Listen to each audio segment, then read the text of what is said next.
आज फ्राइडे था जिसकी वजह से ऑफिस स्टाफ जल्दी निकल गए थे।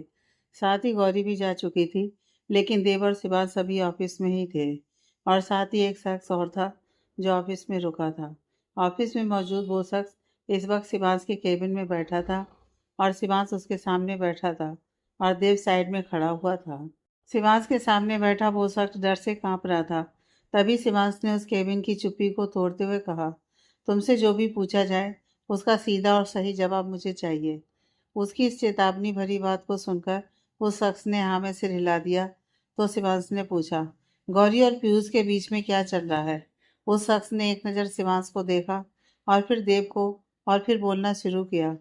वो बोला, सर मैं पीयूष का सबसे अच्छा दोस्त हूँ और जितना मैं जानता हूँ और जितना मुझे पीयूष ने बताया है उसके हिसाब से तो वो दोनों एक दूसरे को काफ़ी पसंद करते हैं और उनका अफेयर भी। वो अपनी बात पूरी कर पाता कि तभी देव ने गुस्से से कहा, लेकिन पीयूष तो ऑलरेडी मैरिड है ना? वो शख्स जिसका नाम विवेक था वो बोला, सर ये बात तो गौरी भी अच्छे से जानती है कि पीयूष मैरिड है, लेकिन अगर ये जानने के बाद भी वो पीयूष के साथ है तो फिर वो उन दोनों का मैटर हुआ ना सर। हम लोग इसमें क्या ही कर सकते हैं? उसकी बात सुन देव कुछ कह पाता कि तभी शिवाज ने गुस्से से टेबल पर हाथ पटकते हुए कहा, आउट। उसकी इतनी तेज आवाज़ सुन विवेक अपनी जगह से खड़ा हुआ और केबिन के बाहर चला गया। उसके बाहर जाने के बाद शिवांश अपनी चेयर से खड़ा हुआ और गुस्से से देव की तरफ देखते हुए बोला, सिर्फ तेरे कहने पर मैंने ये सब किया, वरना मुझे इस ऑफिस पॉलिटिक्स से कभी कोई लेना देना नहीं रहा है। लेकिन अब शायद तुझे भी पता चल गया होगा कि वो गौरी किस तरह की लड़की है। उसकी बात पर देव ने उसे समझाने की कोशिश करते हुए कहा, लेकिन शिवांश किसी के कहने से क्या होता है? जब तक हम गौरी की साइड ना जान लें तब तक हम उसके बारे में ऐसी कोई भी मैटेरियलिटी कैसे बना सकते हैं? शिवांश उसकी तरफ देखकर बोला, मुझे कोई इंटरेस्ट नहीं है उसकी साइड जानने में। वो क्या करती है, किसके साथ रहना चाहती है, वो उसका पर्सनल मैटर है। मैं इन सब फालतू के झमेलों में नहीं पड़ता। देव ने सरकास्टिक स्माइल करते हुए कहा, ओह रियली? अगर तुझे उससे कोई लेना देना नहीं था तो क्यों उसकी मंगेतर से उसे बचाया तूने? क्यों पूरी रात फार्म हाउस पर उसकी देखभाल की तूने? शिवांश ने बिना देव की तरफ देखे बोला, क्योंकि उसने मुझसे हेल्प मांगी थी इसलिए। और शिवांश सिंह रायजादा के पास आज तक जो कोई भी मदद के लिए आया है मैंने उस सबकी हेल्प की है। गौरी कोई स्पेशल नहीं है मेरे लिए। इतना बोल शिवांश केबिन से बाहर चला गया। देव उसे जाते हुए देख मुस्कुराया और बोला, तुझे अंदाजा भी नहीं है शिवांश कि वो तेरे लिए औरों से अलग हो चुकी है। तभी हमेशा अपनी सोच वाला शिवांश सिर्फ उसे बचाने के लिए गोली खा गया। ये बोलते हुए देव भी शिवांश के पीछे पीछे चला गया। मैं विवेक ऑफिस से बाहर निकला और उसने जल्दी से किसी को कॉल मिला दिया। कॉल पिक होते ही विवेक ने कहा, हेलो पीयूष, मुझे आज बॉस ने अपने केबिन में बुलाया था तुम्हारे और गौरी के बीच में क्या चल रहा है ये पूछने के लिए। कॉल की दूसरी तरफ जब पीयूष ने यह बात सुनी तो चौंकते हुए बोला, क्या बात कर रहे हो तुम?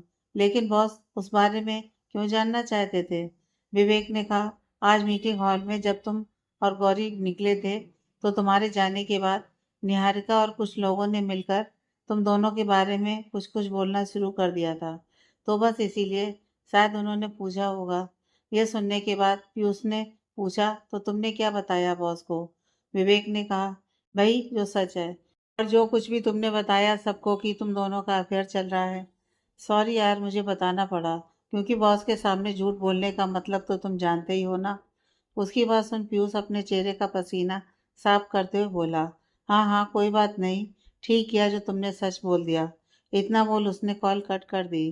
पीयूष अभी तक अपने कमरे में आराम से बैठा हुआ था, लेकिन विवेक की कॉल आने के बाद तो जैसे उसके अंदर कोई बवंडर उठ गया था। वो अपने कमरे में ही इधर से उधर चक्कर लगाते हुए खुद से ही बोला, ये मैं कहाँ फंस गया? अगर कहीं मेरा झूठ सबके सामने आ गया तो? मैंने जो कुछ भी अब्बा ऑफिस में फैला रखी है कि मेरे और गौरी के बीच में अफेयर है, अगर उस झूठ का पता बॉस को चल गया तो वो तो मुझे गोली ही मार देंगे। और अगर उन्होंने गौरी से इस बारे में पूछ लिया तो मैं क्या करूँगा? इसी कश्मकश में उलझे हुए पीयूष ने निहारिका को कॉल लगाया। निहारिका की कॉल पिक करते ही पीयूष उस पर बरस पड़ा। पीयूष ने गुस्से से कहा, निहारिका तुम्हारी हिम्मत कैसे हुई मेरी पर्सनल लाइफ के बारे में ऑफिस में डिस्कस करने की? तुम्हें क्या ज़रूरत थी मेरे और गौरी के बारे में शिवांश सर के सामने कुछ भी कहने की? निहारिका जो पीयूष के ऐसे खुद पर चिल्लाने की वजह से बौखला गई थी, बोल्टा पीयूष पर बरसते हुए बोली, देखिए सर, मुझ पर गुस्सा करने की कोई ज़रूरत नहीं है आपको, समझे आप? क्योंकि मैं बहुत अच्छे से जानती हूँ आपको कि आप किस तरह के इंसान हैं। उसके ऐसे तेवर देख पीयूष गुस्से से बोला, निहारिका तुम्हारी हिम्मत कैसे? वो इतना ही बोल पाया था कि निहारिका उसकी बात को बीच में काटते हुए बोली, मेरी हिम्मत की बात तो आप मत ही कीजिए सर, क्योंकि अगर मैं आपके बोले गए झूठ को शिवान सर के सामने सच बनाकर पेश कर सकती हूँ, तो फिर आपका सच भी मैं शिवान सर को बता सकती हूँ। उसकी बात पीयूष को कुछ समझ में नहीं आई, तो वो बोला, कहना क्या चाहती हो तुम? निहारिका हंसते हुए बोली, मैं बहुत अच्छे से जानती हूँ सर कि आपने जो पूरे स्टाफ के बीच में अफवाह फैला रखी है ना कि गौरी और आपका अफेयर चल रहा है, वो सब झूठ है। उसकी यह बात सुन पीयूष के चेहरे का रंग ही उड़ गया और वो लड़खड़ाती हुई आवाज में बोला, ये ये क्या कह रही हो तुम? निहारिका कुटिलता से मुस्कुराती हुई बोली, जी हाँ, मैं बिल्कुल ठीक कह रही हूँ, और आपके इस झूठ का पर्दाफाश करने के लिए मुझे ज़्यादा मेहनत भी नहीं करनी पड़ेगी। बस गौरी से कन्फ्रेंस कराने की देर है, और उसके बाद शिवान सर क्या करेंगे वो तो आप अच्छे से जानते ही हैं। पीयूष अपनी घबराहट को छिपाते हुए बोला, अगर तुम्हें सब पहले से ही पता है तो आज तुमने मीटिंग हॉल में वो सब क्यों कहा? निहारिका गुस्से से बोली, क्योंकि मुझे वो गौरी बिल्कुल पसंद नहीं है, और उसे शिवान सर की नज़रों में नीचा दिखाने के लिए मैं कुछ भी कर सकती हूँ।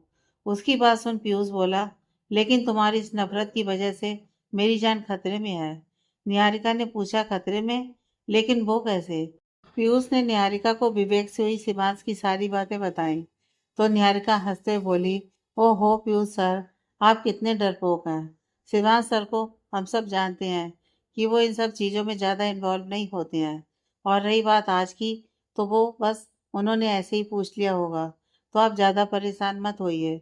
उसकी बात सुन कहीं ना कहीं पीयूष को भी थोड़ी तसल्ली मिली, और निहारिका ने भी कॉल कट कर दिया। वहीं कुछ देर में शिवांश और देव राजादा मेंशन पहुंच गए, और रात के खाने के बाद शिवांश अपने कमरे में बैठा लैपटॉप पर कुछ काम कर रहा था कि तभी उसका फ़ोन रिंग हुआ। शिवांश ने कॉल देखा तो कॉल दादी का था। उसने कॉल पे किया और वो बोला, कैसी हैं आप दादी? दादी नाराज होते हुए बोली, कैसी होंगी मैं यहाँ? जब से हम लोग यहाँ आए हैं तूने एक बार भी मुझे फ़ोन नहीं किया है। माना कि तुझे इस शहर से प्रॉब्लम है, लेकिन हमारे यहाँ आने के बाद क्या तुझे हमसे बात करने में भी दिक्कत होती है? शिवांश बोला, ऐसा कुछ भी नहीं है दादी, वो बस मैं काम में थोड़ा बिजी था, इसीलिए आपको कॉल नहीं कर पाया। दादी बोली, अच्छा ये सब छोड़, मैंने तुझसे कुछ बात करने के लिए फ़ोन किया है। शिवांश लैपटॉप साइड में रखते हुए कमरे से अटैच ओपन गार्डन में आ गया और चेयर पर बैठते हुए बोला, बोलिए, क्या बात करनी थी आपको? दादी लाड जताते हुए बोली, देख शिबू, मैं यहाँ तेरे लिए एक लड़की पसंद की है। वो बहुत ही अच्छी है और सुशील है। तो अगर तुझे ठीक लगे तो क्या मैं तेरी शादी की बात चलाऊं? उनकी बात सुन शिवांश ने बिना किसी भाव के बोला, दादी प्लीज, मुझे शादी करने में कोई इंटरेस्ट नहीं है, इसीलिए आप बेकार में अपना टाइम वेस्ट मत कीजिए। उसकी ये बात सुनकर दादी को गुस्सा आ गया और वो बोली, कब तक नहीं करेगा तू शादी? क्या पूरी जिंदगी बस अपने ऑफिस और मीटिंग में ही बिजी रहना है? देख बेटा, मैं जानती हूँ कि तू कितनी बेसब्री से उस लड़की को ढूंढ रहा है, लेकिन वो अब तक नहीं मिली, तो उसकी उम्मीद छोड़ दे, क्योंकि वो अब नहीं मिलने वाली है।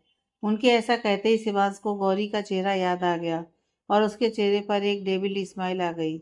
शिवांश बोला, दादी आप मेरी शादी की फिक्र मत कीजिए। उसके ऐसे कहते ही दादी गुस्से से चिल्लाई और बोली, अगर 6 महीने के अंदर तू उस लड़की को ढूंढ नहीं पाया तो मैं खुद तेरी शादी जबरदस्ती किसी से भी करवा दूंगी। और ये मेरी यानी शकुंतला सिंह रायजादा की जुबान है। और इतना बोल उन्होंने कॉल कट कर दी। शिवांश उनकी इस बात पर मुस्कुरा दिया और फिर आसमान की तरफ देखने लगा। वहीं दूसरी तरफ गौरी की माँ अपने कमरे में बैठी एक एल्बम देख रही थी। गौरी किसी काम से जब उनके कमरे में आई और उसने अपनी माँ को ऐसे खोए हुए देखा, तो उनके पास आकर बोली, माँ आप क्या देख रही हैं? सुमित्रा जी अपने ख्यालों से बाहर आते हुए मुस्कुराकर बोली, अरे कुछ नहीं, बस वो यूं ही पुरानी एल्बम देख रही थी। गौरी ने एल्बम को उठाया और वो भी उन तस्वीरों को देखने लगी। गौरी पुरानी तस्वीरों में अपने पापा को देख काफ़ी इमोशनल हो गई और उनकी तस्वीर पर हाथ फेरते हुए बोली, काश पापा हमारे साथ होते माँ, तो हमें यहाँ ऐसे नहीं रहना पड़ता। सुमित्रा जी ने उसके सर पर हाथ फेरते हुए कहा, किस्मत में जो लिखा होता है वही होता है बेटा, और किस्मत के आगे हम इंसानों की कहाँ चलती है। गौरी ने भी अपनी आंखों की नमी को साफ किया और आगे की तस्वीरों को देखने लगी। तभी उसकी नज़र एक तस्वीर पर जाकर रुक गई और वो बोली, माँ ये तो वही है ना जो एक बार हमारे घर आए थे, जिन्होंने मुझे वो स्पेशल वाले आलू पराठे बनाने सिखाए थे। जैसे सुमित्रा जी ने तस्वीर की तरफ देखा और मायूसी भरी मुस्कुराहट के साथ बोली, हाँ बेटा ये वही हैं। गौरी उस तस्वीर को देखकर मुस्कुराती हुई बोली, ये सारे अमीर लोग क्या एक जैसे ही लगते हैं क्या? उसकी बात पर सुमित्रा जी बोली, क्या हुआ, ऐसे क्यों बोल रही है? गौरी ने सुमित्रा जी को तस्वीर में दिख रहे एक शख्स की तरफ इशारा करते हुए कहा, देखिए ना, इन्हें देखकर एक पल को मुझे लगा कि जैसे मिस्टर रायजादा यानी मेरे बॉस खड़े हैं, लेकिन उनमें और इनमें तो ज़मीन आसमान का फ़र्क है। कहाँ ये इतने स्वीट थे और कहाँ मेरे बॉस एक नंबर के सड़ू।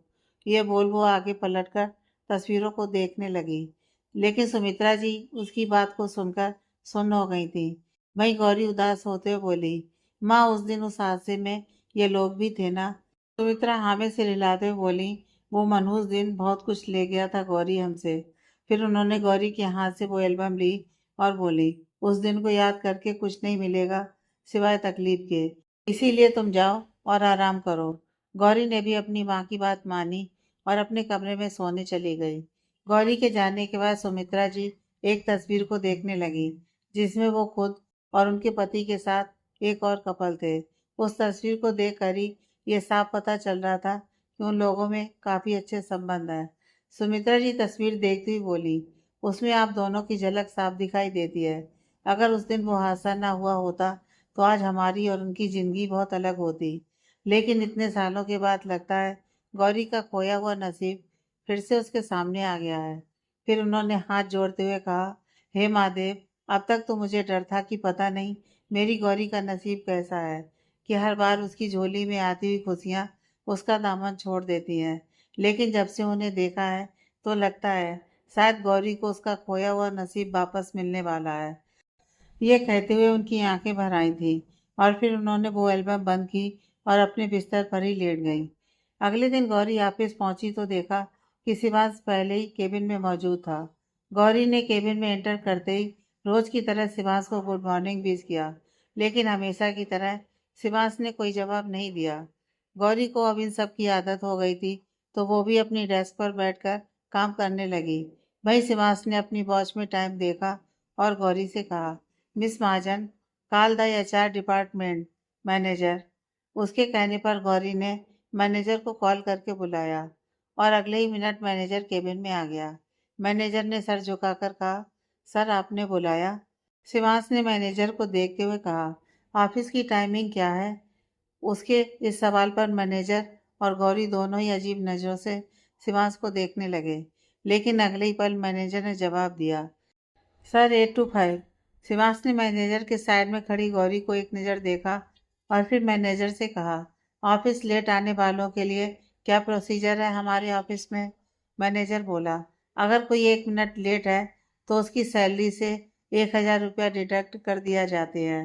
शिवांश ने टेबल पर रखे पेपर वेट को घुमाते हुए कहा, और अगर कोई 5 मिनट लेट है तो? उसके सवाल पर मैनेजर बोला, सर तो 5,000 डिडक्ट होंगे। उसके जवाब देने के बाद शिवांश एक डेविल स्माइल देते हुए बोला, गुड, तो आज मिस गौरी महाजन पूरे 5 मिनट लेट आई हैं, तो उस हिसाब से इनकी सैलरी से 5,000 डिडक्ट कर दो। उसकी बात सुन जहाँ मैनेजर ने यस सर कहा और केबिन से बाहर चला गया, वहीं गौरी को यह सुनते ही जैसे कोई झटका लगा और वो थोड़ी ऊंची आवाज में बोली, अरे ये क्या बात हुई, ऐसे कैसे आप हमारी सैलरी डिडक्ट कर सकते हैं? उसकी इतनी तेज आवाज़ सुन शिवांश ने घूरकर उसे देखा तो गौरी थोड़ी नॉर्मल हो गई और अपनी आवाज़ धीमी करते हुए बोली, लेकिन सर ये तो गलत है ना, हम बस 5 मिनट लेट आए थे और उसके लिए 5,000 की पेनल्टी, ये बहुत ज़्यादा है सर।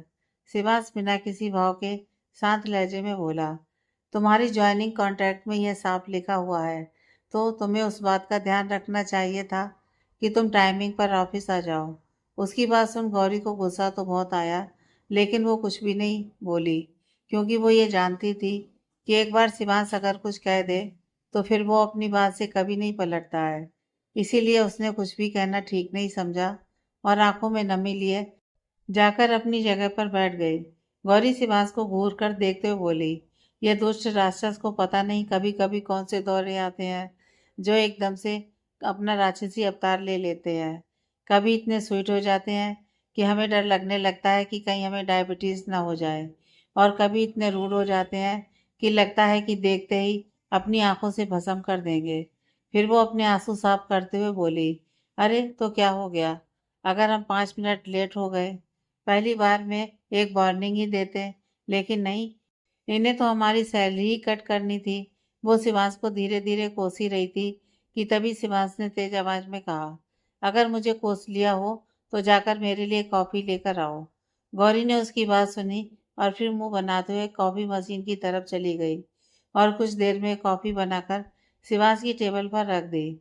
शिवांश ने गौरी को एक नज़र देखा और फिर कॉफी का एक सिप लिया, लेकिन अगले ही पल उसके मुंह से कॉफी बाहर आ गई और उसने कॉफी के कप को जमीन पर पटकते हुए कहा, ये क्या बना कर लाई हो तुम? उसके ऐसा करने पर गौरी 2 कदम पीछे हो गई और आंखें फाड़े जमीन पर गिरी कॉफी और टूटे हुए कप को देखने लगी।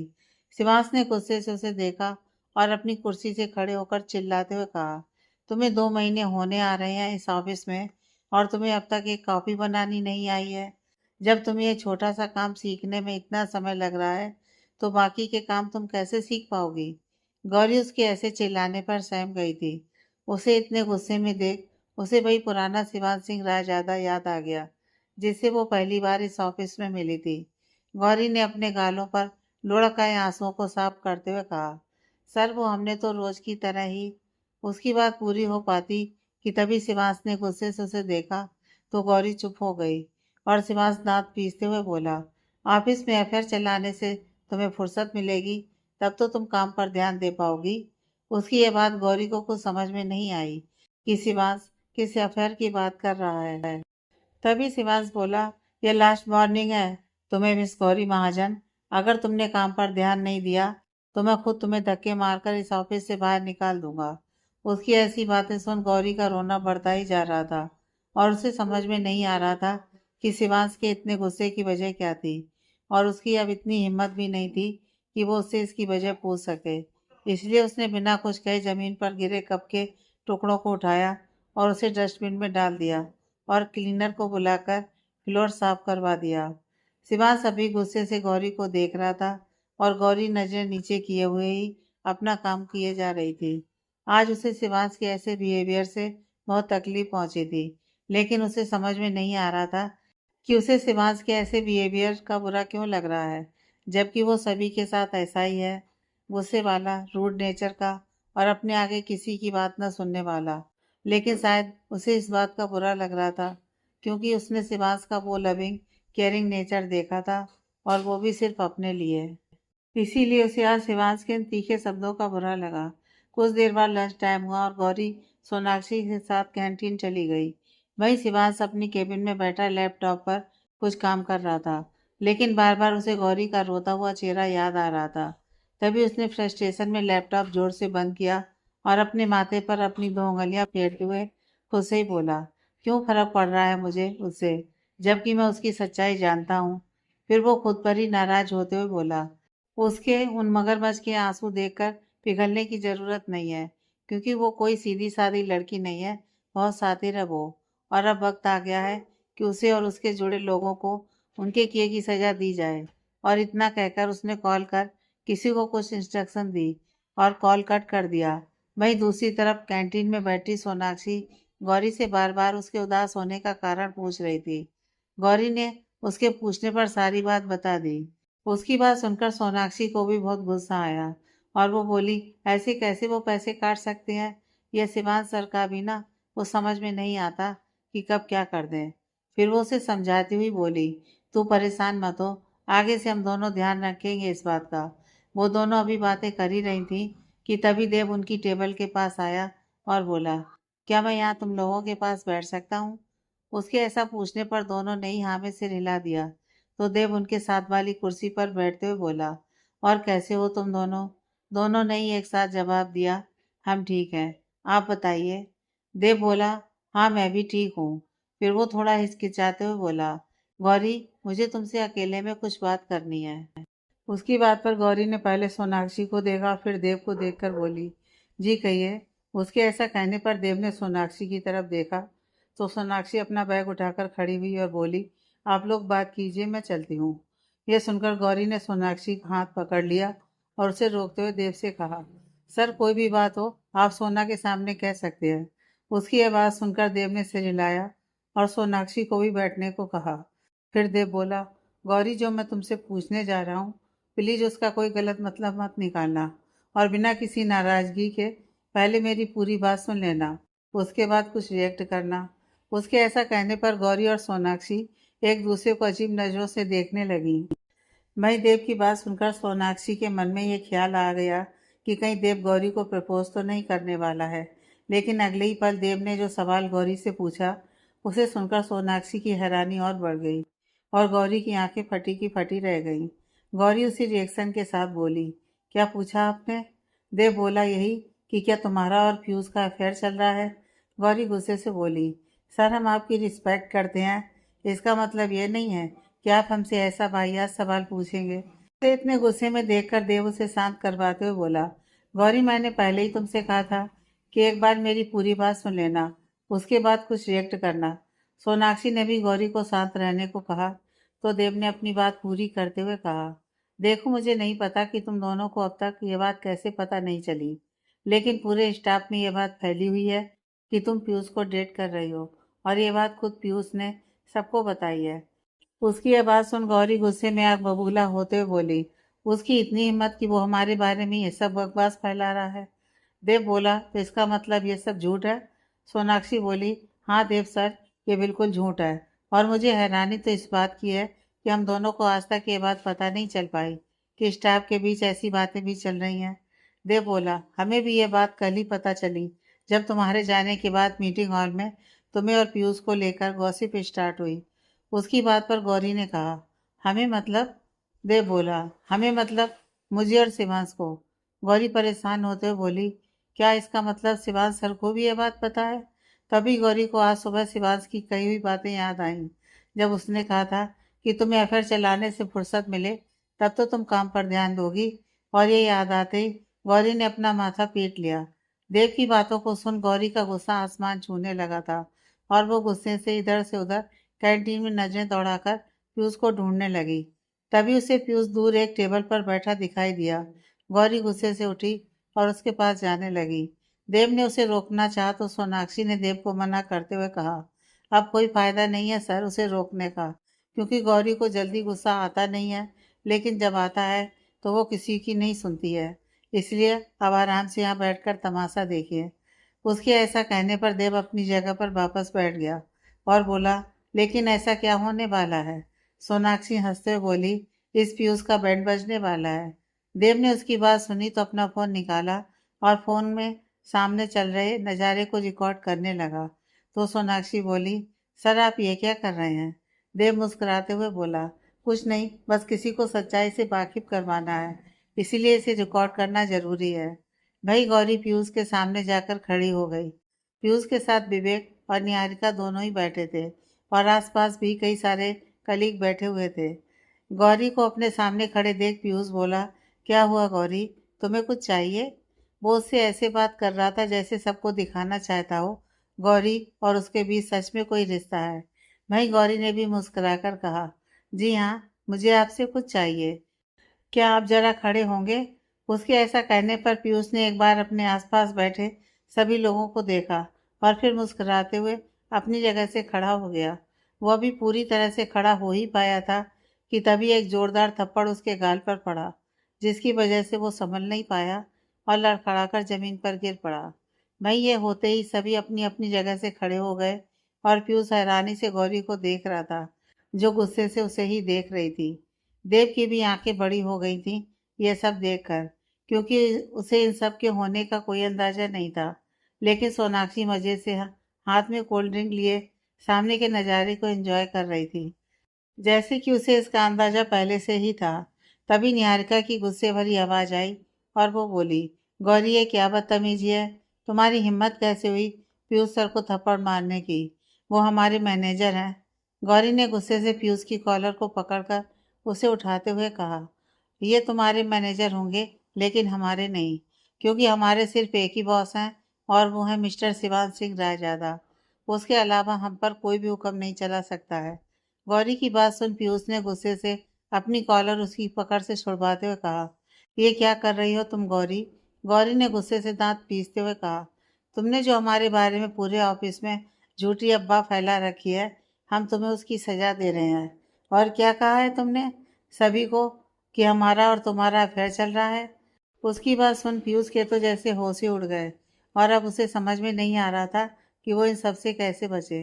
वो जैसे ही कुछ बोलने को हुआ कि तभी गौरी हंसते हुए बोली, हाँ हाँ सोच लो कि अपने इस झूठ की क्या सफाई दोगे तुम, और तुमने यह सोच भी कैसे लिया कि हमारा और तुम्हारा कोई रिश्ता हो सकता है। फिर उसने सभी की तरफ देखते हुए गुस्से में कहा, हमें तो आप सबकी समझ पर हैरानी हो रही है कि कैसे आप सबने इस जैसे इंसान की बातों पर भरोसा कर लिया। गौरी ने सभी से सवाल करते हुए कहा, आप हमें बताइए, क्या आज तक आप सभी में से किसी ने भी हमें या इन्हें एक साथ या करीब देखा है। उसके सवाल पर सभी ने नाम में सिर हिला दिया। फिर गौरी ने विवेक की ओर देखा और पूछा, आप तो इनके अच्छे दोस्त हैं ना, तो क्या कभी इन्होंने आपको हमारी और इनकी कोई भी तस्वीर या ऐसा कुछ भी दिखाया है जिससे आपको ये पता लग सके कि हमारा अफेयर है इनके साथ। विवेक ने भी नामे से हिला दिया।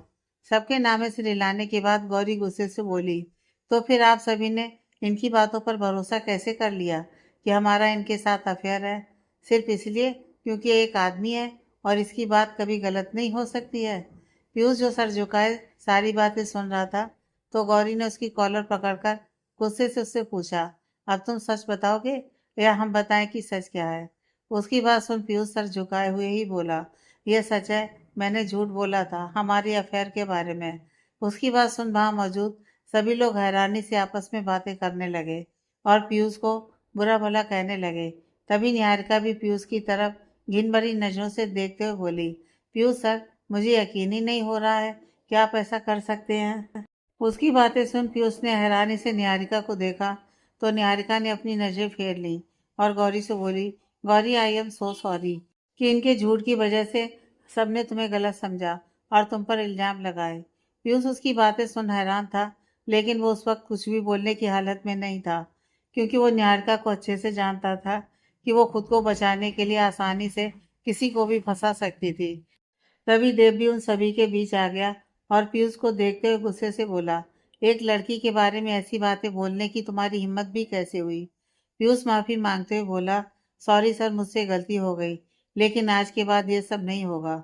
देव उसकी बात पर हंसते हुए बोला, आज के बाद तुम इस ऑफिस में रहोगे ही नहीं तो ये होगा कैसे। यह सुनकर पीयूष गिड़गिड़ाते हुए बोला, सॉरी सर, प्लीज ऐसा मत करिए। देव सख्ती से बोला, इस ऑफिस में ऐसे किसी भी इंसान की जगह नहीं है जो औरतों की इज्जत ना करता हो। उसकी बात सुन पीयूष गौरी के आगे हाथ जोड़ते हुए बोला, गौरी प्लीज मुझे माफ कर दो, मैं आज के बाद कभी भी ऐसी कोई गलती नहीं करूँगा। प्लीज, अगर मैं इस ऑफिस से निकाला गया तो मुझे कहीं भी जॉब नहीं मिलेगी और मेरा करियर बर्बाद हो जाएगा। उसके ऐसे गिड़गिड़ाने पर गौरी ने एक नज़र पीयूष को देखा और फिर सभी की ओर देखकर बोली, यह बात अब पूरे ऑफिस के सामने हुई है, तो मुझे लगता है इसका फैसला भी सभी की सहमति से होना चाहिए कि इन्हें इस ऑफिस में रखना चाहिए या नहीं।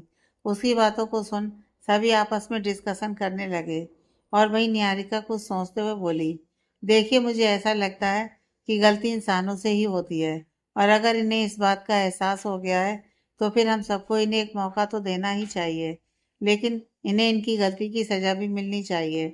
उसकी बात सभी को ठीक लगी, तो सभी ने अपनी सहमति जता दी। देव ने गौरी की तरफ देखा तो गौरी ने भी हामी से हिला दिया।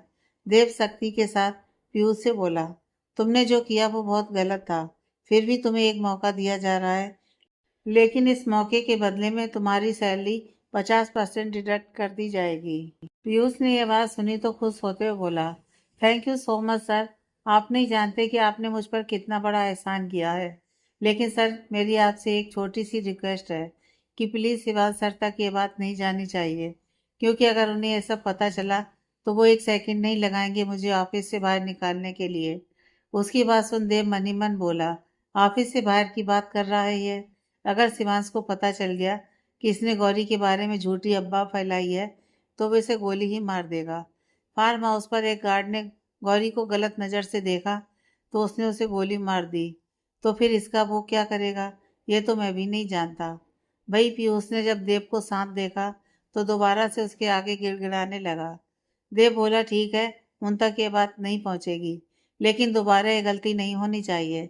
इतना बोल देव वहां से चला गया और साथ ही गौरी और सोनाक्षी भी चले गए। वहीं कैंटीन में मौजूद सभी लोग पीयूष को घिन भरी नजरों से देखते हुए अपने अपने काम पर वापस लौट गए और वहां रह गए सिर्फ पीयूष और निहारिका। निहारिका भी जैसे ही अपना पर्स उठाकर वहां से जाने लगी तो पीयूष ने उसकी बाजू पर पकड़कर उसे रोकते हुए कहा, आग लगाकर चुपचाप कहाँ जा रही हो अब। निहारिका खुद को पीयूष की पकड़ से छुड़वाते हुए बोली, एक्सक्यूज मी, यह बारूद तुमने ही इतने समय से इकट्ठा किया हुआ था और उस बारूद में एक ना एक दिन तो आग लगनी ही थी ना। अगर तुम एक नंबर के अय्यास ना होते तो आज ये सब होता ही नहीं। पीयूष दांत पीसते हुए बोला, तुम्हारी वजह से हुआ ये सब। अगर तुम कल मीटिंग हॉल में वो बकवास ना करती तो आज ये सब कभी नहीं होता और वो गौरी भी धीरे धीरे मेरे हाथ में आ जाती। निहारिका हंसते हुए बोली, कितने बेशर्म हो तुम, इतना सब होने के बाद भी उस गौरी के ख्वाब देख रहे हो और मुझ पर इल्जाम लगाने से पहले ये याद रखो कि आज मेरी वजह से तुम इस ऑफिस में बचे हुए हो, वरना कब के इस ऑफिस से बाहर दिखाई देते। ये बात सुनकर पीयूष अपनी आवाज में नरमी लाते हुए बोला, लेकिन पूरे ऑफिस के सामने जो गौरी की वजह से मेरी इज्जत उछली है उसका क्या। निहारिका अपने बालों को झटकते हुए बड़े अंदाज में बोली, इज्जत जरूरी है या नौकरी। और रही बात गौरी की, तो आज नहीं तो कल उससे बदला लेने के मौके बहुत से मिलेंगे हमें। उसकी बात पर पीयूष ने भी एक कुटिल मुस्कान के साथ कहा, आज के थप्पड़ का जवाब तो देना ही पड़ेगा गौरी को। और ऐसा कहते हुए वो अपने गाल पर हाथ फेरने लगा। वहीं गौरी जब केबिन में गई तो उसने देखा कि केबिन में कोई नहीं था। गौरी खुद से ही बोली, अचानक से ये कहाँ चले गए और हमें साथ लेकर भी नहीं गए। फिर वो अपने ही सवालों का जवाब देते हुए बोली, शायद अपने किसी पर्सनल काम से गए होंगे, क्योंकि ऑफिशियल काम से जाते तो हमें तो साथ लेकर ही जाते। इतना बोल वो शिवांश की कल के शेड्यूल को सेट करने लगी। काम करते करते गौरी को शाम हो गई और घर जाने का भी समय बस होने ही वाला था। इसीलिए उसने अपना सारा सामान समेटा और केबिन से बाहर जाने लगी। तभी उसे याद आया कि उसे कुछ फाइल्स शिवांश के ड्रॉर में रखनी है। तो उसने वो फाइल्स उठाई और जाकर शिवांश के ड्रॉर में रख दी। लेकिन तभी उसकी नज़र किसी ऐसी चीज़ पर पड़ी जिसे देख वो थोड़ी हैरान रह गई। गौरी ने उस चीज को ड्रॉर से बाहर निकाला और हैरानी से बोली, ये तो हमारा झुमका है जो उस दिन ही खोया था जब हम पहली बार इस ऑफिस में आए थे। इसका मतलब है झुमका मिस्टर सड़ू को मिला था, लेकिन उन्होंने इसे अपने ड्रॉर में क्यों रखा है।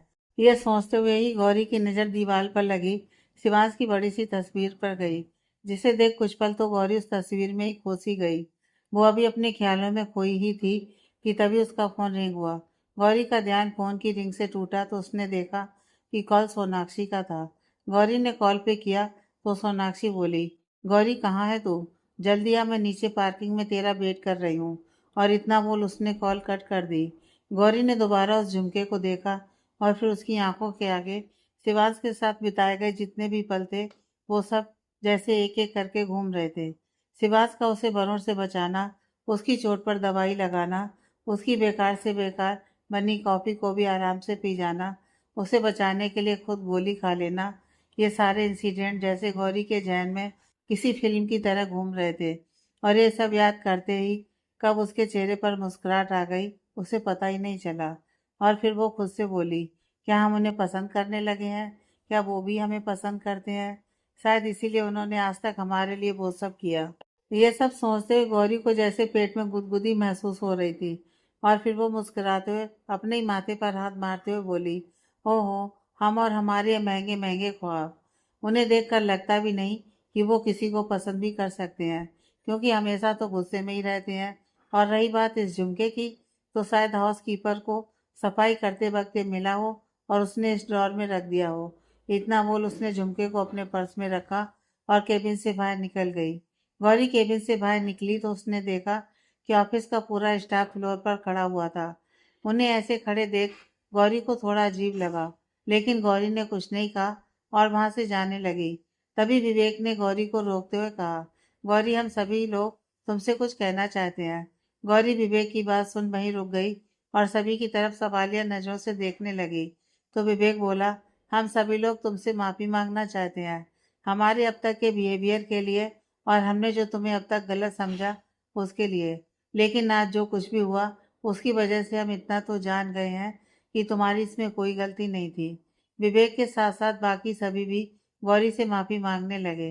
गौरी ने मुस्कुराकर सभी की तरफ देखा और कहा, इट्स ओके, हमें किसी की भी बात का कोई बुरा नहीं लगा और ना ही हमें फर्क पड़ता है कि कोई हमारे बारे में क्या सोचता है। और आज जो कुछ भी कैंटीन में हुआ वो हमने सिर्फ इसलिए किया क्योंकि वो सिर्फ हमारी नहीं, बाकी सभी लड़कियों की भी बात थी और इसलिए हमें वो सब करना पड़ा ताकि जो हमारे साथ हुआ वो किसी और के साथ ना हो। और आप सभी लोगों को बुरा फील करने की कोई ज़रूरत नहीं है, क्योंकि आपने वही समझा जो आपको समझाने की कोशिश की गई थी। और अगर हम आपकी जगह होते तो हम भी यही सोचते। और उसकी बात पर सभी लोग मुस्कुरा दिए। तो एक लड़की गौरी के पास आई और उसे गले लगाते हुए बोली, थैंक यू गौरी, क्योंकि जो कुछ सालों पहले मैं नहीं कर पाई वो आज तुमने किया। गौरी ने उसे गुस्से अलग किया और बोली, हर जगह अपनी बहादुरी का सबूत देना समझदारी नहीं होती है, लेकिन वहाँ अपनी आवाज़ उठानी चाहिए जहाँ उठा सकते हो। उसकी बात पर उस लड़की ने हामी से हिला दिया। तो सोनाक्षी बोली, अब अगर मेल मिलाप का सेशन खत्म हो गया हो तो क्या हम सब घर चलें, क्योंकि बारिश कभी भी हो सकती है। उसकी बात सुन सभी लोग हंस दिए और फिर अपने अपने घर के लिए निकल गए। गौरी आज बहुत खुश थी, क्योंकि कहीं ना कहीं उसे महसूस होने लगा था कि वो सिमांश को पसंद करने लगी है। लेकिन अगले ही पल वो ये सोचकर मायूस हो गई कि सिमांश तो पहले से ही इंगेज्ड है। गौरी या किसी को भी अभी तक ये नहीं पता था कि सिमांश ने अपनी सगाई बहुत पहले ही तोड़ दी थी और सिमांश के ख्याल में ही कब वो घर पहुंच गई उसे पता ही नहीं चला। सोनाक्षी ने उसे उसकी कॉलोनी के बाहर उतारा और बोली, अच्छा गौरी, तो हम कल मिलते हैं। गौरी ने भी हामी सिर हिलाया। तो सोनाक्षी हंसते हुए बोली, वैसे आज उस पीयूष के बच्चे को अच्छा सबक सिखाया तूने। आज के बाद कभी भी किसी लड़की के साथ ऐसा नहीं करेगा। गौरी मुस्कुराती बोली, हाँ, और अगर कभी ऐसा सोचा भी तो उसे हमारा आज का थप्पड़ जरूर याद आएगा। और इतना बोल वो दोनों ही हंस पड़ी। सोनाक्षी गौरी को छोड़ अपने घर चली गई थी और गौरी अपने घर। वहीं रायजादा मेंशन में देव अपनी गाड़ी से उतरा और मेंशन के अंदर आ गया, लेकिन उसने देखा कि मेंशन में बिल्कुल अंधेरा था। देव ने यह देखा तो फोन की फ्लैश लाइट जलाते हुए कहा, यह मेंशन में इतना अंधेरा क्यों है और घर के सभी नौकर कहाँ हैं? इतना बोल वो घर के सर्वेंट को आवाज लगाते हुए बोला, मोहन, राजू, कहाँ हो सब? उसके ऐसे बोलते ही मेंशन की सारी लाइट्स एक साथ जल गईं और ऐसा होते ही देव ने तेज रोशनी की वजह से अपनी आंखों पर हाथ रख लिया। फिर उसने आंखें खोली तो देखा कि सामने सोफे पर शिवांश किसी राजा की तरह बैठा हुआ था और उसके आसपास उसके गार्ड्स खड़े हुए थे। देव ने उसे ऐसे बैठे देखा तो उसे थोड़ा अजीब लगा और वो बोला, शिवांश, तू यहाँ, लेकिन तू इतने अंधेरे में क्यों बैठा था? शिवांश ने उसकी तरफ देखते हुए कोल्ड आवाज में कहा, क्योंकि अब तक मैं अंधेरे में ही था और सब कुछ साफ तो मुझे आज दिखाई दिया है। उसकी ऐसी बातें सुन देव को कुछ समझ में नहीं आया तो वो बोला, मैं कुछ समझा नहीं शिवांश। शिवांश ने टेबल पर एक फाइल को पटकते हुए कहा, यह देख ले, तुझे सब समझ आ जाएगा। देव ने भी एक नज़र फाइल को देखा और फिर उसे उठाकर पढ़ने लगा और पढ़ते पढ़ते उसके चेहरे पर घबराहट, डर और हैरानी के मिले जुले भाव थे। फाइल को पढ़कर जैसे ही उसने फाइल बंद की तो शिवांश उसके सामने ही खड़ा था। देव के चेहरे पर डर साफ दिखाई दे रहा था, क्योंकि इस वक्त देव के माथे पर पसीना था। शिवांश ने अपनी पॉकेट से रुमाल निकाला और देव के माथे के पसीने को साफ करते हुए बिना भाव के बोला, मुझे नहीं जानना कि तूने यह सब क्यों किया, बस मुझे इतना जानना है कि तेरे लिए कौन ज्यादा जरूरी है, मैं या वो? देव बोला, यह कैसा सवाल है शिवांश? ऑफ कोर्स तू जरूरी है मेरे लिए। शिवांश मुस्कुराकर बोला, तो ठीक है, फिर अब जो मैं करूँगा उसके लिए तो मुझे नहीं रोकेगा। देव बोला, लेकिन तू ऐसा क्या करने वाला है? शिवांश हल्के से मुस्कुराकर बोला, तू यहीं रुक, मैं अभी आता हूँ। और इतना बोल शिवांश मेंशन के बाहर जाने लगा। देव बस उसे जाते हुए देख रहा था क्योंकि उसमें इतनी हिम्मत नहीं थी कि वो शिवांश को रोक सके, क्योंकि वो जानता था कि शिवांश इस वक्त गुस्से में है और उसे रोकना किसी तूफान को रोकने के बराबर है। लेकिन कहीं ना कहीं उसे डर भी था कि पता नहीं शिवांश क्या करने वाला है। और फिर उसने सामने पूजा के घर की तरफ देखते हुए कहा, महादेव, बस सब कुछ संभाल लेना और कुछ गलत मत होने देना। इधर गौरी अपने घर पर बैठी माँ और भाई के साथ खाना खा रही थी। गौरी ने देखा कि उसकी माँ थोड़ी बेचैन दिखाई दे रही हैं। गौरी ने पूछा, माँ क्या हुआ, सब ठीक तो है ना, आपकी तबीयत खराब है क्या? उसकी माँ ने नामे से रिलाया तो आयुष हंसते हुए बोला, अरे दीदी, माँ की तबीयत तो ठीक है, लेकिन उन्हें सुबह से अजीब अजीब सा महसूस हो रहा है। गौरी हंसते हुई बोली, अजीब अजीब सा, वो कौन सी बीमारी है? सुमित्रा जी बोली, तुम दोनों को अपनी मस्ती मजाक से फुर्सत नहीं मिलती है और यहाँ सुबह से मेरी आंख फड़क रही है, पता नहीं क्या होने वाला है। गौरी बोली, माँ आप क्यों परेशान हो रही हैं? कुछ नहीं होने वाला है, इसलिए आप परेशान मत होइए। इतना बोल वो किचन में चली गई। सुमित्रा जी और आयुष भी जाकर सोफे पर बैठ गए। गौरी ने भी अपना काम खत्म किया और उनके पास बैठकर बातें करने लगी। वो लोग अभी बातें कर ही रहे थे कि तभी उनके घर की डोरबेल बजी। आयुष बोला, मैं देख कर आता हूँ, और इतना बोल वो डोर खोलने चला गया। उसने डोर खोला तो सामने खड़े शख्स को देख वो थोड़ा हैरान रह गया और बोला, आप इस वक्त? तभी गौरी पीछे से आते हुए बोली, क्या हुआ आयुष, कौन है? ये बोलते ही उसकी नज़र दरवाजे पर खड़े शख्स पर पड़ी और वो बोली, शिवांश सर, आप यहाँ? दरवाजे पर खड़ा शिवांश आयुष को नज़रअंदाज करते हुए घर के अंदर आते हुए बोला, यस, एंड आई होप कि मैंने तुम्हें डिस्टर्ब नहीं किया होगा। गौरी को उसका इस वक्त आना बहुत अजीब लगा, लेकिन फिर भी वो कुछ बोली नहीं। शिवांश भी हॉल में आया और जाकर सोफे पर एक पैर पर दूसरा पैर चढ़ाकर किसी राजा महाराजा की तरह बैठ गया। सुमित्रा जी भी उसे इस वक्त वहां देख हैरान थी और उसके सोफे पर बैठते ही वो अपनी जगह से खड़ी हो गई। शिवांश के साथ उसके दो गार्ड्स भी घर के अंदर थे। इस वक्त गौरी के घर का माहौल थोड़ा डरावना हो गया था, क्योंकि शिवांश के दोनों गार्ड्स के हाथों में लेटेस्ट मॉडल की गन थी और वो बहुत डरावने भी लग रहे थे। गौरी ने एक नज़र अपनी माँ और भाई की तरफ देखा, जो इस वक्त थोड़े डरे हुए थे। इसीलिए गौरी आगे बढ़ी और बोली, सर, क्या हम जान सकते हैं कि आप इस वक्त हमारे घर क्या कर रहे हैं? शिवांश बिना किसी भाव के सुमित्रा जी की तरफ देखते हुए बोला, मुझे आपसे कुछ बात करनी है, तो आप बैठेंगी?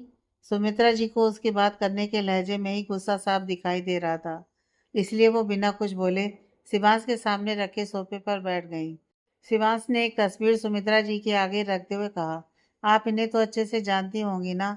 सुमित्रा जी ने टेबल पर रखी तस्वीर को देखा और देखते ही उनकी आंखों में नमी आ गई और उन्होंने बिना कुछ कहे बस हाँ में सिर हिला दिया। आयुष को तो कुछ समझ में नहीं आ रहा था, लेकिन गौरी भी तस्वीर को देखकर थोड़ी हैरान थी और बोली, यह तस्वीर आपके पास कैसे आई? इस तस्वीर में तो हमारे पापा हैं। और उसकी बात को पूरी करते हुए शिवांश ने कहा, और मेरे मम डैड हैं। उसकी बात सुन गौरी की आंखें हैरानी से बड़ी हो गईं और वो बोली, आपके मम डैड? शिवांश ने गौरी की बात को इग्नोर करते हुए सुमित्रा जी से कहा, तो आप कुछ कहना चाहेंगी? सुमित्रा जी आंखों की नमी को साफ करते हुए कहा, मैं उसी दिन आपको देखकर समझ गई थी कि आप राजवीर भाई साहब के बेटे हैं। सच, आप बिल्कुल उन्हीं की तरह हैं। और वो आगे कुछ कहती कि तभी शिवांश ने गुस्से से कहा, मैं यहाँ आपसे ये जानने नहीं आया हूँ कि मैं मेरे पापा जैसा हूँ या नहीं, बल्कि मैं यहाँ आपको ये बताने आया हूँ कि जो घिनौनी सच्चाई छिपाकर आप बनारस से यहाँ आई थी, वो मैं जान चुका हूँ। ये सुनते ही सुमित्रा जी हैरानी से शिवांश को देखते हुए बोली, बेटा ये क्या कह रहे हैं आप? शिवांश बोला, आपने और आपके पति ने प्लान तो बहुत अच्छा बनाया था, लेकिन अफसोस कि वो खुद भी उस प्लान का शिकार हो गए। ये सब सुनकर गौरी को बहुत गुस्सा आ रहा था और वो गुस्से से बोली, सर आप ये सब क्या कह रहे हैं, और आप हमारे पापा के बारे में ऐसे बोल भी कैसे सकते हैं? शिवांश गुस्से से खड़ा हुआ और गौरी को घूरते हुए बोला, तुम भी उस वक्त वहां मौजूद थी ना, जब ये सब हो रहा था? इसका मतलब तुम्हें भी अपने बाप की करतूतों के बारे में अच्छे से पता था। गौरी कुछ कहती कि तभी सुमित्रा जी उन दोनों के बीच में आती हुई बोली, शिवांश बेटा, आप जैसा सोच रहे हैं वैसा उस दिन कुछ भी नहीं हुआ था। वो अनाथ आश्रम में आग गलती से लगी थी। शिवांश गुस्से से बोला, गलती से नहीं, बल्कि जानबूझकर वो आग लगाई गई थी। क्योंकि मेरे डैड को आपके पति की चालाकी और धोखे का पता चल गया था। मुझे तो अफ़सोस हो रहा है इस बात का कि कैसे मेरे डैड ने आपके पति को अपना सबसे अच्छा दोस्त माना था और आपके पति ने अपने लालच में उन्हें ही धोखा दिया। उसकी बातें ना गौरी को समझ में आ रही थीं और ना ही सुमित्रा जी को। तभी गौरी ने शिवांश का हाथ पकड़ा और उसे ज़बरदस्ती घर से बाहर करने की कोशिश करते हुए बोली, लेकिन हमें नहीं पता कि आप क्या कह रहे हैं, इसलिए आप अभी इसी वक्त हमारे घर से बाहर जाइए। उसकी बात सुन शिवांश डेविल स्माइल करते हुए बोला, तुम्हारा घर? गलत गौरी महाजन, ये घर अब मेरा है और आज ही मैंने इसे खरीदा है, इसलिए मैं तुम्हारे घर में नहीं बल्कि तुम मेरी प्रॉपर्टी पर खड़ी हो। उसकी बात सुन सुमित्रा जी, गौरी और आयुष तीनों की आंखें हैरानी से बड़ी हो गईं और गौरी बोली, ये कैसे हो सकता है? शिवांश ने उसके सवाल पर एक नज़र अपने गार्ड की तरफ देखा तो उसने एक फाइल गौरी के आगे बढ़ा दी। तो शिवांश बोला, लो खुद ही पढ़ लो। गौरी ने जल्दी से वो फाइल ली और उसे पढ़ने लगी और पढ़ते हुए उसकी आंखें हैरानी से बड़ी होती चली गईं। गौरी ने फाइल टेबल पर पटकते हुए कहा, क्यों कर रहे हैं आप ये सब? शिवांश ने गुस्से से कहा, अभी तो मैंने कुछ किया ही नहीं है, करूँगा तो अब। और इतना बोल उसने गौरी की कलाई को पकड़ा और झटके से अपने करीब करते हुए कहा, 6 साल पहले मेरे डैड ने तुम्हें मेरे लिए पसंद किया था ना, और तुम्हारे बाप की भी ख्वाहिश थी ना कि तुम्हारी शादी एक अमीर घराने में हो। तो चलो आज तुम्हारे मरे हुए बाप की आत्मा को शांति दे देते हैं शादी करके। उसकी बात सुन गौरी के साथ साथ सुमित्रा जी भी हैरान रह गईं। गौरी ने खुद को शिवांश की पकड़ से आज़ाद कराने की कोशिश करते हुए कहा, ये क्या बकवास कर रहे हैं आप? वहीं आयुष, जो अब तक चुपचाप खड़ा था और उसे कुछ भी समझ में नहीं आ रहा था, जब उसने शिवांश को गौरी के साथ ऐसे जबरदस्ती करते देखा तो आगे आते हुए शिवांश के हाथ की पकड़ से गौरी के हाथ को छुड़ाने की कोशिश करते हुए बोला, छोड़िए मेरी दीदी का हाथ। शिवांश ने उसे ऐसा करते देखा तो एक मजाक उड़ाने वाली स्माइल चेहरे पर लाते हुए बोला, चूहे जैसी ताकत के साथ शेर का मुकाबला नहीं करते हैं। और इतना बोल उसने गार्ड को इशारा किया तो गार्ड ने जल्दी से आयुष को पकड़कर शिवांश से दूर कर दिया। आयुष को ऐसे देख गौरी शिवांश से बोली, आप हमसे शादी क्यों करना चाहते हैं? शिवांश बोला, तुम्हारा बाप तो मर चुका है, जिससे मैं अपने मॉम डैड की मौत का बदला नहीं ले सकता हूँ। और रही बात तुम्हारी माँ की, तो उनके चेहरे की बेचैनी बता रही है कि उनकी जान तुम्हें बसती है। इसीलिए तुम्हारे बाप की करतूतों का बदला मैं तुमसे लूंगा, तुम्हें टॉर्चर करके। उसकी बात सुन सुमित्रा जी शिवांश के आगे हाथ जोड़कर गिड़गिड़ाते हुए बोली, बेटा प्लीज, आप जैसा सोच रहे हैं वैसा कुछ भी नहीं हुआ था।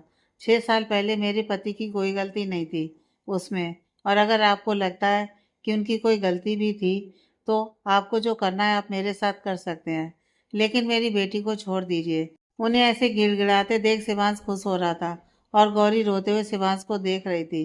शिवांश ने एक पल के लिए कुछ सोचा और फिर अपनी कमर से गन निकालकर सुमित्रा जी की तरफ पॉइंट आउट कर दी और बोला, ठीक है, तो फिर मैं एक बार में ही अपना बदला ले लेता हूँ। उसे ऐसे करते देख गौरी की आंखें हैरानी से बड़ी हो गईं और वो शिवांश का कॉलर पकड़ते हुए गुस्से से बोली, आपकी हिम्मत कैसे हुई हमारी माँ के ऊपर गन पॉइंट करने की? शिवांश ने मुस्कुराते हुए कहा, तुम्हारे पास दो ऑप्शन है गौरी, या तो तुम मुझसे शादी करो और अपनी पूरी जिंदगी के लिए नर्क से भी बदतर जिंदगी जीने के लिए तैयार हो जाओ, या फिर अपनी माँ और भाई को अपनी आंखों के आगे मरते हुए देखो। और इतना बोल उसने गौरी के हाथ अपने कॉलर से हटा दिए। गौरी को शिवांश की बातों पर भरोसा ही नहीं हो रहा था।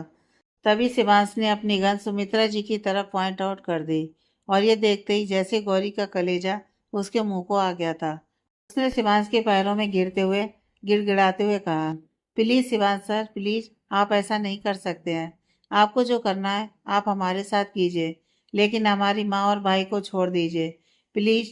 उधर आयुष भी गार्ड की पकड़ से छूटने के लिए छटपटा रहा था और उसकी सारी कोशिशें नाकाम थीं। शिवांश ने गौरी को अपने कदमों में पड़े देखा तो एक डेविल स्माइल करते हुए उसने गौरी को बालों से पकड़कर खड़ा करते हुए कहा, स्मार्ट डिसीजन गौरी। उसके ऐसे बाल पकड़ने पर गौरी की दर्द के मारे चीख निकल गई थी और उसकी आंखों से आंसू बहना बंद नहीं हो रहे थे।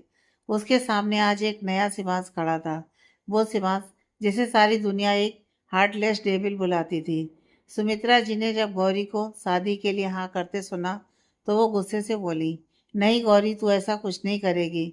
और इतना बोलते हुए जैसे ही वो आगे बढ़ी कि उनके कदम लड़खड़ा गए और वो अपने सीने पर हाथ रखते हुए सीधा जमीन पर गिर पड़ी। उन्हें गिरते देख गौरी शिवांश की पकड़ से छूटकर अपनी माँ को उठाने की कोशिश करने लगी।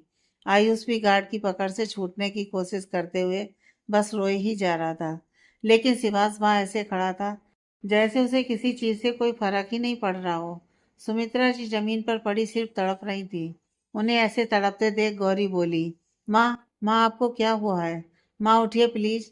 लेकिन उसकी माँ अब भी सीने पर हाथ रख के छटपटा रही थी। तभी गौरी ने शिवांश की तरफ देखकर रोते हुए बोली, प्लीज हमारी माँ को बचा लीजिए, प्लीज। और ये बोलते हुए उसने दोनों हाथों से शिवांश के पैरों को पकड़कर अपना सर उसके कदमों में रख दिया। उसे इतनी तकलीफ में देख एक बार को तो शिवांश का दिल भी अंदर से दुखने लगा था। लेकिन अगले ही पल जब उसे अपने मॉम डैड की याद आई तो उसने सख्त लहजे में कहा, अगर अपनी माँ को बचाना चाहती हो तो मुझसे शादी कर लो, एंड आई प्रॉमिस कि तुम्हारी माँ को कुछ नहीं होगा। उसकी बात सुन गौरी ने रोते हुए कहा, आप जैसा कहेंगे हम वैसा ही करेंगे, लेकिन हमारी माँ को बचा लीजिए। उसकी यहाँ सुनकर शिवांश मुस्कुराया और गार्ड को इशारा करते हुए कहा, हॉस्पिटल ले जाओ इन्हें। इतना बोल शिवांश ने गौरी को हाथ पकड़कर उठाया और घर से बाहर ले जाने लगा। गौरी भी रोते हुए अपनी माँ और भाई को देखते हुए शिवांश के पीछे चली जा रही थी। आयुष भी रोते हुए कभी अपनी माँ को पुकारता तो कभी गौरी को, लेकिन शिवांश एक पल के लिए भी नहीं रुका और सीधे गौरी को कार में बिठाकर ले गया। गौरी को नहीं पता था कि शिवांश उसे कहाँ ले जा रहा है, क्योंकि वो तो बस रोई ही जा रही थी। आधा घंटा हो गया था कार ड्राइव करते हुए। इस बीच ना शिवांश ने गौरी से कोई बात की थी और ना ही गौरी ने शिवांश से। कुछ देर बाद ही गाड़ी रायजादा मेंशन के बाहर रुकी। शिवांश ने खींचते हुए गौरी को गाड़ी से बाहर निकाला और अंदर ले आया। गौरी किसी बेजान सामान की तरह शिवांश के पीछे पीछे चली जा रही थी और तभी शिवांश उसे मेंशन के अंदर ले आया और हॉल में आते ही उसने गौरी को आगे की तरफ धकेल दिया। ऐसे धकेले जाने पर गौरी संभल नहीं पाई और जाकर सीधे फर्श पर गिरी। वहीं हॉल में मौजूद सूरज और देव ने जब ये देखा तो दोनों ही दौड़ते हुए आए और गौरी को संभाल कर उठाने लगे। सूरज ने पूछा, दी आप ठीक तो है ना? गौरी ने उसके सवाल पर कोई जवाब नहीं दिया। तभी देव ने गुस्से से शिवांश को देखा और चिल्लाते हुए कहा, शिवांश ये क्या तमाशा लगा रखा है? शिवांश मुस्कुराते हुए बोला, तमाशा तो अभी शुरू होने वाला है। देव गुस्से से बोला, तू क्या करने वाला है? शिवांश, और ये पंडित किस पूजा की तैयारी कर रहे हैं? शिवांश ने एक नज़र हॉल में तैयारी कर रहे पंडित को देखा और मुस्कुराते हुए कहा, शादी शादी करवाने की तैयारी कर रहे हैं पंडित जी। बोलकर उसने एक मेड को बुलाया और गौरी को अपने साथ ले जाने को कहा। मेड गौरी को अपने साथ ले गई। देव को यह सब कुछ समझ में नहीं आ रहा था। तभी शिवांश ने उसके कंधे पर हाथ रखते हुए कहा, तू इतने टेंशन में क्यों है? तुझे तो खुश होना चाहिए कि आज तेरे यार की शादी हो रही है। उसकी बात सुन देव और सूरज दोनों ही हैरान रह गए और देव ने कहा, शिवांश तू गौरी से शादी कर रहा है, लेकिन क्यों? शिवांश गुस्से से बोला, क्योंकि मैं अपने मॉम डैड की मौत का बदला इस लड़की और इसके परिवार से लेना चाहता हूँ। मैं इसे इतना तड़पाऊंगा कि मरे हुए इसके बाप को भी अपनी करनी पर पछतावा होगा और हॉस्पिटल में पड़ी इसकी माँ चाह कर भी मर नहीं पाएगी। मैं बोहाल कर दूंगा इस महाजन परिवार का।